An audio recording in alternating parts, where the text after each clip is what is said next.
আসসালামু আলাইকুম ওয়া রাহমাতুল্লাহি ওয়া বারাকাতু। ভাই ও বোনেরা, এই কথাগুলো তোমার জন্য, আমার জন্য, আমাদের সবার জন্য। এই ভিডিওটা না দেখলে হয়তো তুমি হারিয়ে যাবে সেই পথের যেখান থেকে কেউ আর ফিরে আসে না। তুমি শুনো হাজারো কণ্ঠ, কিন্তু কবে শুনবে সেই ডাক যেটা তোমাকে আখিরাতে বাঁচাবে? তুমি ব্যস্ত, কিন্তু তোমার কবর প্রস্তুত হচ্ছে।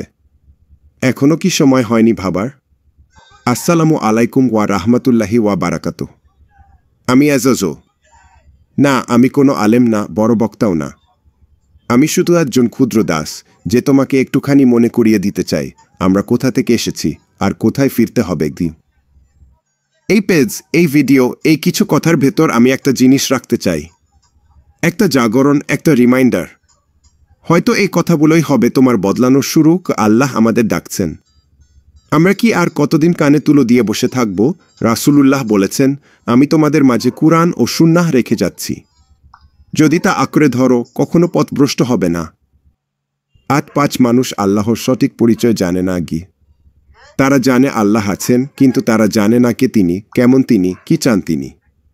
তারা ভাবে আল্লাহ শুধু রাগ করেন, কেউ ভাবে উনি তো মাফি করে দেবেন, কিন্তু কেউ চিনে না এই আল্লাহই এত দয়ালু যে একজন গুনাহগার কাঁদলেই তিনি আরশের উপর থেকেও নিচে নেমে আসেন, ক্ষমার জন্য ডাকেন।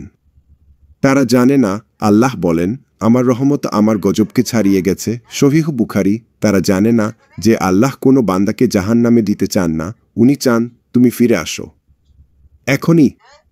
ভাই বোন, তুমি কি সত্যি আল্লাহকে চেনো? তুমি কি জানো তোমার রব কতটা তোমাকে ভালোবাসেন? এখনো সময় আছে, তাহলে চিনে নাও, জানো, মানো আর ফিরে আসো। এটাই তোমার রবের ডাক। আল্লাহ, তিনি এমন এক সত্তা যিনি তোমার চোখের অশ্রু দেখেন, এমনকি যখন তুমি কাউকে কিছু বলো না তবুও তিনি জানেন তোমার ভিতরে কি চলছে। তিনি দুনিয়ার সবচেয়ে ক্ষমতাবান, কিন্তু সবচেয়ে বেশি দয়ালু। তোমার সব পাপ, সব গুনাহ যদি পাহাড়ের মতো হয়, তিনি বলতে পারেন আমি তোমাকে ক্ষমা করে দিলাম। তিনি এমন এক রব যিনি তোমার একটুখানি ফেরার ইচ্ছা দেখলেই তোমার দিকে দৌড়ে আসেন, যেমন হাদিসে এসেছে, তুমি যদি 1 বিঘত 1 হাতের মাপে কাছে আসো, আমি 1 গজ এসে পড়ি। তুমি হেঁটে আসলে আমি দৌড়ে আসি গু। সহিহ মুসলিম। মানুষ তোমাকে ভুলে যেতে পারে, ঠকাতে পারে, ধোঁকা দিতে পারে, কিন্তু আল্লাহ কখনোই তোমার প্রতি অবিচার করেন না। তুমি যদি তাকে ডাকো সে উত্তর দিবেই। তুমি যদি কাঁদো তিনি সান্ত্বনা দিবেনই। তুমি যদি মনে করো আমি তো অনেক পাপ করেছি, এখন আর আল্লাহ আমাকে চান না, তাহলে শুনো, আল্লাহ বলেন, হে আমার বান্দা, যারা নিজেদের উপর জুলুম করেছ, আল্লাহর রহমত থেকে নিরাশ হয়ো না, আমি সব গুনাহ মাফ করে দিই। সূরা জুমার ৫:৩। তুমি দুনিয়ার কাছে শতবার ফিরে এসেছ, তারা দূরে ঠেলেছে। আজ একবার আল্লাহর দিকে ফিরে এসো, দেখো তিনি কিভাবে তোমাকে বুকে টেনে নেয়। যদি তুমি আল্লাহর সাথে থাকো তাহলে তুমি একা নও, আর যদি তুমি নবীজির সুন্নাহর পথে চলো তাহলে তোমার গন্তব্য শুধু একটা, জান্নাত। রাসূলুল্লাহ বলেছেন, তুমি সেই ব্যক্তির সাথে হবে যাকে তুমি ভালোবাসো। সহিহ বুখারী। তুমি যদি আল্লাহ ও রাসূলকে ভালোবাসো তবে তোমার ঠিকানা হবে জান্নাত ইনশাআল্লাহ। তিনি ছিলেন এতিম, কিন্তু গোটা দুনিয়ার জন্য ছিলেন রহমত। নিরক্ষর ছিলেন, কিন্তু মানুষের হৃদয়ে জ্বালিয়েছেন জ্ঞানের আলো। সাধারণ একজন মানুষ ছিলেন, কিন্তু নবীদের মধ্যে শ্রেষ্ঠ শেষনবী ছিলেন তিনি। সূরা আহজাব ৪:০। তাকে পাথর মারা হয়েছিল, তিনি কাঁদেননি নিজের জন্য, বরং দোয়া করেছেন যাতে তারা হেদায়েত পায়। তাকে গালাগালি করা হয়েছে, তিনি উত্তর দিয়েছেন ভালোবাসা দিয়ে। তিনি শিখিয়েছেন কিভাবে নামায় পড়তে হয়, কিভাবে মা বাবাকে ভালোবাসতে হয়, মানুষকে সম্মান করতে হয়। তিনি ছিলেন জীবন্ত কুরআন। হাদিস, আয়েশারা, তিনি কেঁদেছেন তোমার জন্য, আমার জন্য, চেয়েছেন আমরা যেন জাহান্নামে না যাই।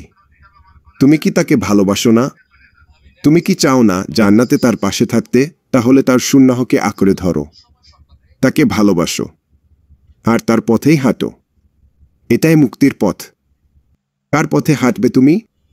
তোমার প্রিয় মানুষ কি এমন যে তোমার জন্য রাতের আধারে কান্না করেছে, যে তোমাকে চিনত না তবুও আল্লাহর কাছে তোমার জন্য দোয়া করত? রাসূলুল্লাহ আমাদের এমন একজন যিনি নিজের উম্মতের জন্য কিয়ামতের দিন কান্না করবেন, যখন সবাই কি আমার জান ও বলবে, তিনি বলবেন আমার উম্মত, আমার উম্মতও, তাকে অপমান করা হয়েছে তবুও তিনি ভালোবেসেছেন। তাকে ত্যাগ করেছে মানুষ, তবুও তিনি আমাদের পথ দেখিয়ে গেছেন। তার পথেই একমাত্র পথ যা জান্নাতে নিয়ে যায়। তার সুন্নাহই একমাত্র জীবন ব্যবস্থা যা শান্তি দেয়। তার কথা না শুনে, তাকে না ভালোবেসে তুমি কি জান্নাতের আশা করতে পারো? তাই হে ভাই, হে বোন, তার পথেই হাঁটো, তার মতো হও, তার ভালোবাসায় বাধা পড়ো, এই পথই সফলতার পথ। শেষ লাইন, যারা নবীজিকে ভালোবাসে আল্লাহ তাদের ভালোবাসেন। এই পেজ আরেকটা ইসলামিক পেজ না, এটা হলো একটা লক্ষ্য, একটা মিশন, যেখানে আমরা চেষ্টা করি তোমাকে, আমাকে, আমাদের সবাইকে আল্লাহর দিকে একটু করে ফিরিয়ে আনতে। কারণ অনেকেই নামায় পড়ে কিন্তু জানে না কেন, অনেকে আল্লাহকে ডাকে কিন্তু চেনে না তিনি কে। আর আমরা এই অন্ধকার সময়ে আলো খুঁজে বের করতে চাই কুরআন আর সুন্নাহর ভেতর। যেখানে ৮-৫ মানুষ আল্লাহকে সঠিকভাবে চেনে না, সেখানে এই পেজ সেই ডাক যা মনে করিয়ে দেয় তোমার সৃষ্টি উদ্দেশ্যহীন না, কি আমরা আলেম না, আমরা বিশেষ কেউ না, কিন্তু আমরা এমন কিছু বলি যা হয়তো তোমার ঘুমন্ত হৃদয়কে জাগিয়ে তুলবে, যা হয়তো তোমাকে জান্নাতের পথে ফিরিয়ে আনবে ইনশাআল্লাহ। এই পেজের উদ্দেশ্য সত্য কথা বলা, কুরআন ও হাদিসের আলো ছড়ানো, আর একটা জিনিস, তোমার অন্তরকে আল্লাহর দিকে ফেরানো। চলে যাচ্ছি, তবে কথাগুলো রেখে যাচ্ছি। হয়তো এই কথাগুলোই কাউকে বদলে দেবে, হয়তো এই কথাগুলোই হবে আমার বা তোমার নাজাতের কারণ। ভাই ও বোনেরা, জীবনটা খুবই ছোট। আজকে যারা আছে, কাল তারা কবরের বাসিন্দা। তাই ফিরে এসো আল্লাহর দিকে, যত দেরি না হয়। আল্লাহ আমাদের সবাইকে হেদায়েত দিন, কবুল করুন। আল্লাহ যেন আমাদের সেই গোষ্ঠীর অন্তর্ভুক্ত করেন যারা কুরআনের কথা শোনে, বুঝে আর সে অনুযায়ী চলে। আল্লাহর পথে থাকো, নবীজির সুন্নাহ আঁকড়ে ধরো, আর ভুলে যেও না, আজ যদি ফিরে না আসো, কাল হয়তো সময় থাকবে না।